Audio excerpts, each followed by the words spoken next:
What kind of grown man orders a pink sprinkle cupcake at 9 in the morning? That's what Franklin Ellis heard as he stood at the counter of one of his own bakeries, dressed in a faded hoodie, a pair of old jeans, and a fake beard that took 2 hours to apply. He looked nothing like the clean-cut CEO who bought the 15-store bakery chain 7 years ago. The cashier didn't laugh. She looked down awkwardly, clearly uncomfortable, but said nothing. Franklin kept his face still, even though his jaw clenched. He had come in quietly that morning, just after opening. No cameras. No warning. No one here had met him before. Each bakery ran under local management, and since buying the chain from the original owners, Franklin had focused on growth, not day-to-day appearances. He had heard good things about most locations' happy staff, loyal customers, creative seasonal menus. But this one, the 12th store he'd visited, had earned quiet complaints. Not about the food but the tone. Cold service. People feeling unwelcome. He wanted to see that for himself. So, he walked in like any other customer. The bakery itself looked good. Bright walls, the smell of vanilla and sugar in the air. A few early customers sat with coffee and pastries. Behind the glass, the cupcakes looked perfect, especially the pink sprinkle one he pointed at. The comment came from the back, just loud enough to hear. "Oh, that one? Real bold choice for a guy," the baker muttered to the girl at the counter.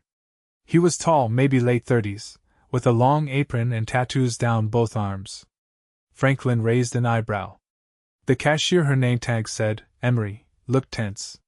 "That'll be $3.75, she said softly. Franklin handed her a 5, took the cupcake, and sat by the window. He didn't take a bite. Instead, he watched. The baker, whose name he overheard was Kyle, walked out minutes later with a tray of muffins. He didn't look at Franklin. Instead, he leaned close to Emery and whispered something that made her stiffen again. She nodded, kept working. Franklin sat there for 20 minutes. In that time, he saw 3 more customers come in. Each one got the same cold treatment. Not from Emery, she was quiet but polite, but Kyle. He didn't hide his attitude. He rolled his eyes. Mumbled things under his breath. One customer asked if they had gluten-free options, and he actually laughed. By the time Franklin stood up to leave, he wasn't just disappointed, he was angry. He walked past the counter, paused, and looked at Emery. "Thanks," he said. "You're doing a good job." She blinked, surprised. "Oh. Thank you." He left, walked 2 blocks to his rental car, and pulled off the beard. Franklin sat in the front seat, hands gripping the steering wheel. He didn't want to jump to conclusions. Maybe Kyle was just having a bad day. Maybe there was more to it. But that comment, "Real bold choice for a guy," wasn't a bad day. That was how you drove customers away. Franklin called the district manager, a woman named Ellis, and told her nothing yet, only that he'd need to meet with her tomorrow. Then he drove to the nearest hotel. He was going back tomorrow morning. Not undercover this time. Just as himself. And this time, he wasn't ordering a cupcake. The next morning, Franklin arrived just before 8, parking in the same spot he'd used the day before. He wore a tailored charcoal blazer, dark slacks, and a pressed white shirt, no beard, no hoodie, no disguise. He didn't need to say who he was. The moment Kyle glanced up from the prep table through the side window, his expression faltered. Franklin pushed through the front door. The bell gave a soft chime. Emery was arranging pastries on the second-tier tray behind the counter. She turned, startled, then looked at him properly. Her eyes widened slightly, but she kept her composure. Kyle didn't come out immediately. Franklin stepped up to the counter, glanced briefly at the display, then looked at Emery.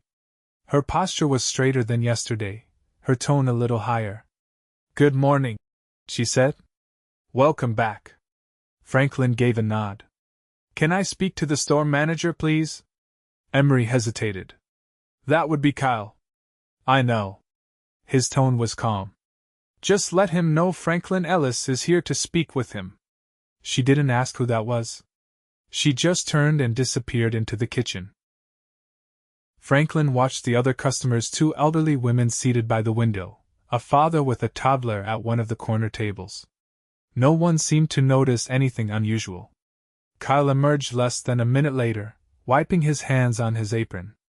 His jaw was tighter than before. "I didn't know you were coming," Kyle said. "I know," Franklin replied. "Let's talk. Somewhere private." They stepped into the back hallway, past a narrow office barely big enough for 2 chairs and a filing cabinet. Kyle shut the door behind them. Franklin didn't sit.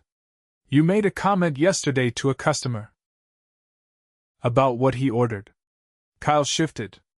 "I didn't realize that was you at the time." "That doesn't matter. You said it in front of customers, within earshot of staff. Do you think that's acceptable?"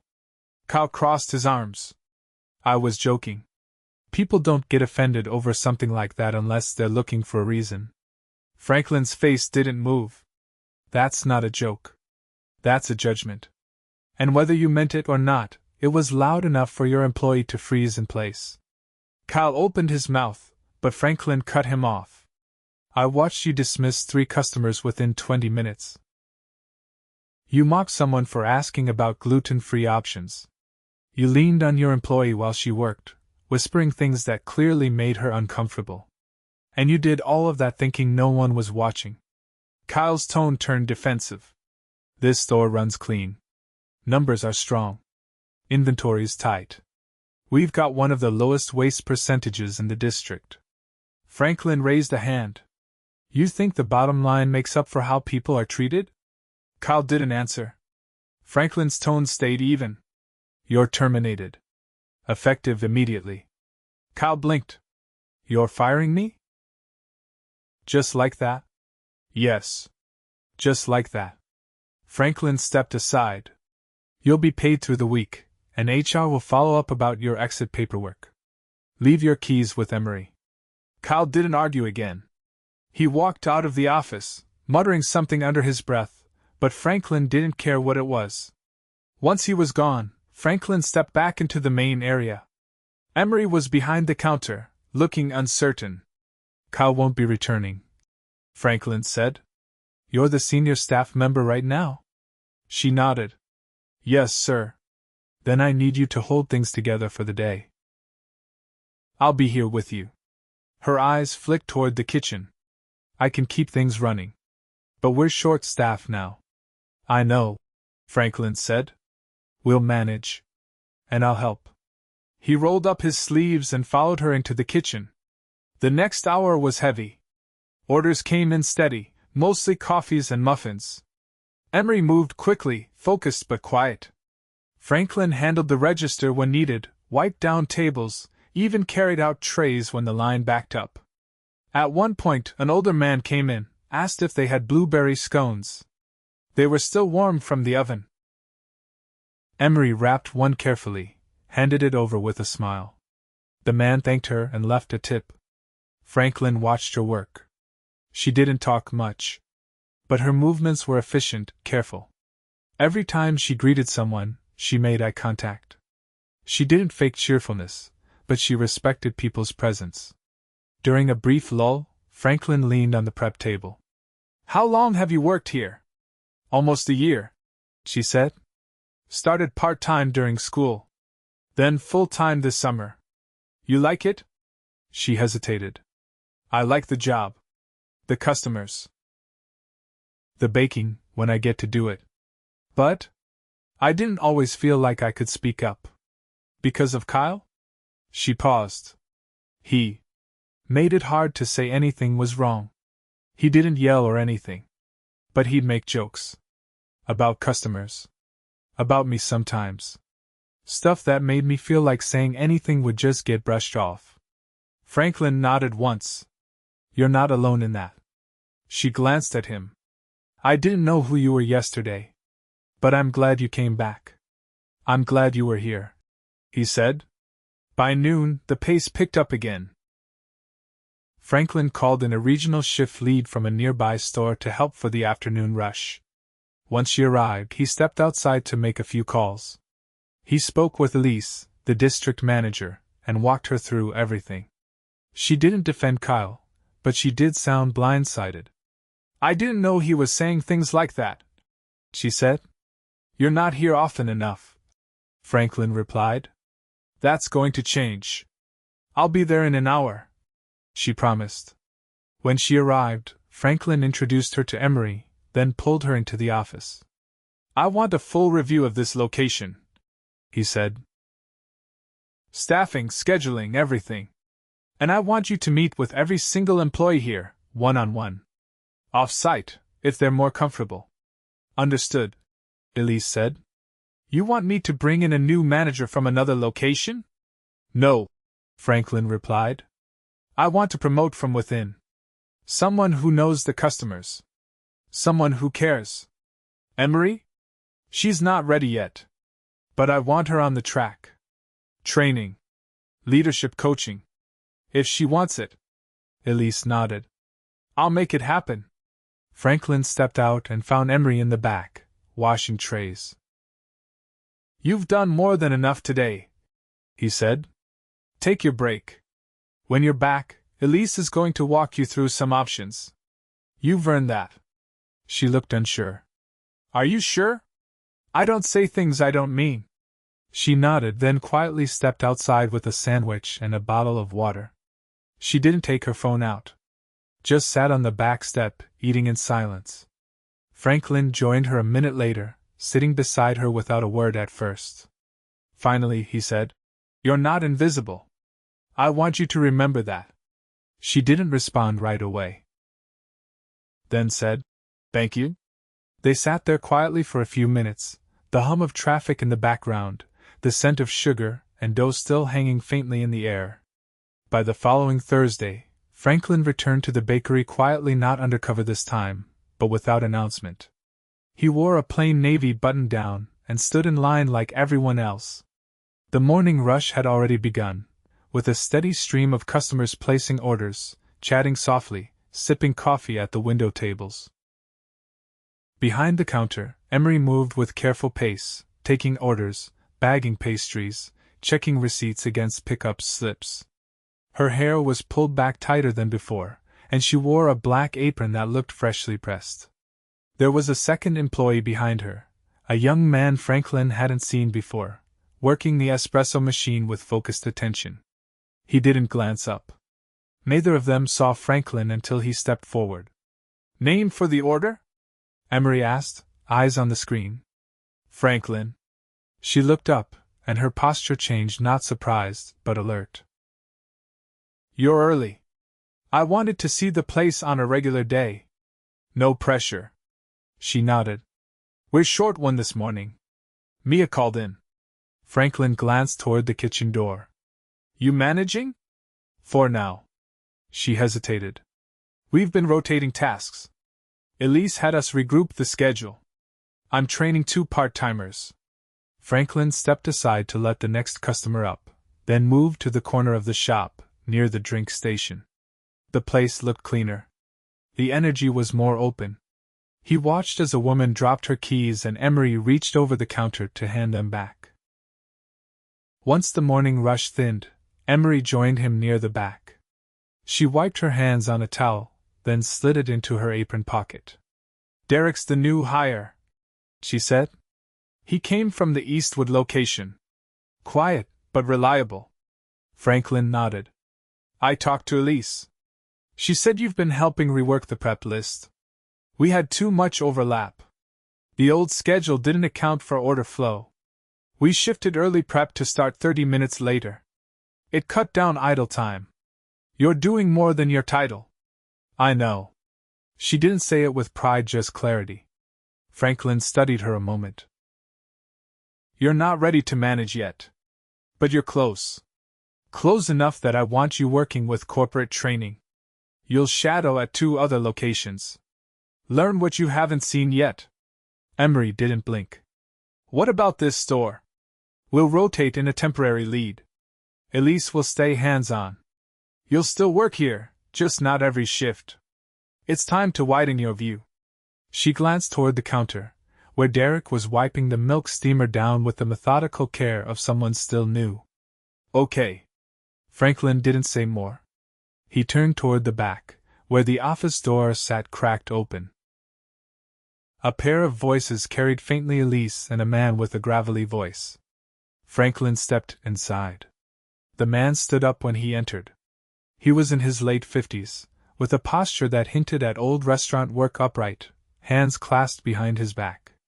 You must be Mr. Ellis. Elton, Ellis said. This is Franklin. Franklin, this is Elton Diaz. He ran the Midtown location before it closed last year. He's helping us with transitional coverage here. Franklin offered a handshake. I remember your name from the reports. You ran clean numbers for 9 years. Elton gave a short nod. Didn't expect to be back behind the counter, but I've got time. And I don't like leaving things undone. Franklin looked at Ellis. You said you were planning one-on-ones with the entire staff. We've completed 5 so far.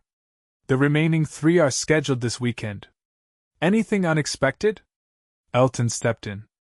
One thing. There's a pattern. Most of them, especially the younger ones, said they didn't feel like they could speak up before. Kyle didn't yell. He just made you feel like your concerns weren't worth his attention. Franklin's jaw tightened. That kind of culture doesn't show up in numbers. That's why I'm here. He stepped back out to the main area. A woman in a gray coat was holding her daughter's hand, pointing at the chocolate croissants. Emery slid a bag across the counter and crouched slightly to smile at the little girl.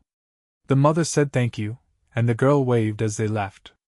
Franklin waited until the counter cleared, then motioned for Emery to join him again. I want your opinion on something, he said. All right. We're reworking the leadership handbook. Not just policies but tone. I want to include a section written by staff. I want a paragraph from you. She blinked. Me? Yes. I've read enough top-down language. I want something that tells future managers what it feels like to work under someone who makes the room colder. And what it feels like when it turns warm. She looked down for a second, then back up. Can I write it at home? Take your time. But I want it this month. Your words, not mine. She gave a slight nod, then turned as the bell chimed again. She stepped back behind the counter without needing to be asked. Franklin moved toward the side, where a small chalkboard listed weekly specials. Someone had added a new item. Blueberry maple twist created by Emery. It was underlined in pink chalk. He stayed until close that day.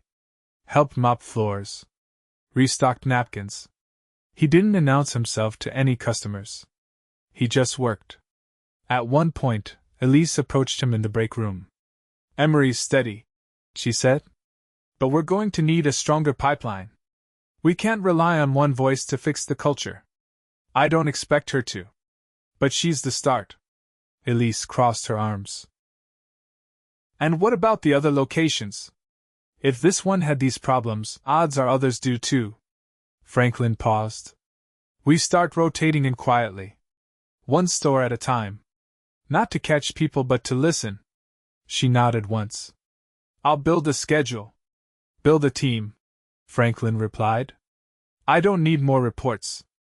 I need people who know what to look for. Back at the front, Emery handed a customer a receipt, then turned to Derek and gave him a quiet pointer on how to restock the syrup bottles without overfilling. He nodded, adjusted his grip, and tried again. Franklin watched them for a few more minutes. Then he stepped outside, letting the door close gently behind him. The evening air had cooled, and the streetlights cast long shadows across the sidewalk. He walked toward the corner, not quickly, hands in his pockets. He didn't feel proud, not exactly. What he felt was heavier. A mix of responsibility and something quieter.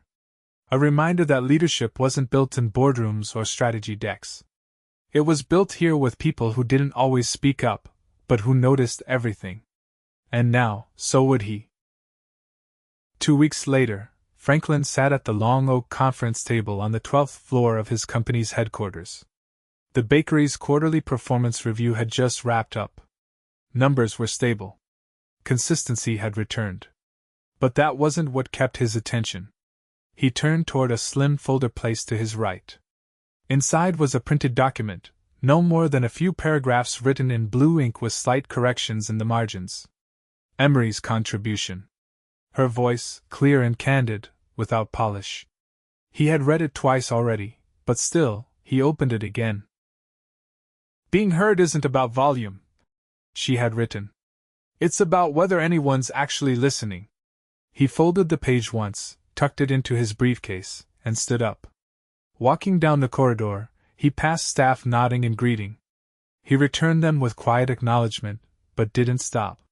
He had somewhere else to be. The bakery had recently shifted to a new staffing model: 3 core employees during peak hours, 1 lead, and 2 part-timers with overlap on weekend mornings. Emery's training schedule had been staggered around that, 2 days a week rotating through other stores, and the rest back at her home location.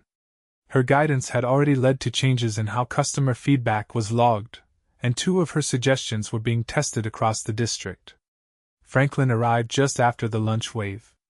The store was calm but not empty. A woman read a book by the window. A teenager sat with earbuds in, tapping at a laptop. The air was warm with the scent of cinnamon and yeast. He waited in line without drawing attention. Derek glanced up, then gave a quick nod of recognition, but said nothing. The cashier today was a tall girl with short hair and steady hands. Her name badge read Talia. She greeted him politely and rang up his order with ease. Emery stepped out from the back carrying a tray lined with small, golden pastries. They're testing a new dough, she said, placing the tray behind the glass. We're adjusting the butter ratio. Doesn't flake right otherwise. Franklin leaned slightly forward. You're the one who noticed that? No. Derek caught it. Said the texture didn't match what we'd trained on? Franklin turned toward the espresso station. Derek was cleaning out the portafilter, focused but alert. He's catching on, Franklin said. Emery nodded once. He listens. Even when it's not his task. That makes the difference. Franklin waited until the next customer stepped up before gesturing toward the hallway. Emery followed him into the back room, now more organized than before. The small corkboard by the door held weekly shift notes, allergen alerts, and a rotating staff recognition column. Someone had pinned a photo of the team eating pizza during closing cleanup. I just left the performance review, Franklin said. Emery crossed her arms loosely. How's it looking? Numbers are fine. But I'm not here for that. She waited, not filling the silence. He pulled a small envelope from his jacket and handed it over. This is your acceptance into the development program. Officially. You'll rotate through 3 locations, take part in the internal leadership track, and meet bi-weekly with district-level mentors. Her fingers curled around the envelope, but she didn't open it. How long is the track? 6 months. With evaluations at the midpoint. Placement afterward depends on openings, but I'll guarantee that you won't be stuck back at the register unless you choose to be. She looked up. Other people okay with this? They should be. You earned it. She didn't smile, just a small exhale, like she'd been holding her breath a little too long. Also, he added, we're incorporating your writing into the new handbook. Not as a quote. As a full section. It'll be mandatory reading for incoming managers. Her brow furrowed. Why me? Because you said what most people don't. And you said it clearly? There was a pause. I didn't think I'd stay this long, she said. When I started, it was just supposed to be part-time. Franklin leaned against the doorframe. Things change. They do. She tapped the envelope lightly against her palm. We've still got work to do here. Talia's good, but she gets nervous when it's busy. We need another reliable closer. You'll help pick them. And train them. That's part of it now. She gave a small nod, then stepped back toward the kitchen. We've got a big order due at 3. I told them we'd box it in store, so they'd stay fresh. He watched her go, then turned toward the front again. At the counter, Derek was helping a customer choose a pastry for a child's birthday. No eye rolls. No dismissive comments. Just patient answers. Franklin stepped out, retrieved his order, and took a seat near the window. Across the table sat a young couple sharing a croissant, their conversation low and easy. Behind the counter, Talia was refilling the sugar packets with quiet efficiency. The light overhead flickered slightly, then steadied. He watched the rhythm of the store, how each person moved with intention, not rushed but engaged. It wasn't perfect. Not yet. But the edge was gone. The tension that had once lingered under the surface had lifted. Franklin reached into his bag, pulled out a small notepad, and scribbled a few lines. Not about numbers. About people. About what it looked like when a business remembered its purpose wasn't just profit. It was trust. Across the store, Emery caught his eye briefly, then returned to boxing pastries. The change hadn't come from a memo. It hadn't come from policy. It had come because someone was finally paying attention and acting on what they saw. As the afternoon sunlight stretched across the floor, Franklin stood up, tossed his cup, and left the bakery quietly. He didn't need to be seen. This wasn't about him anymore.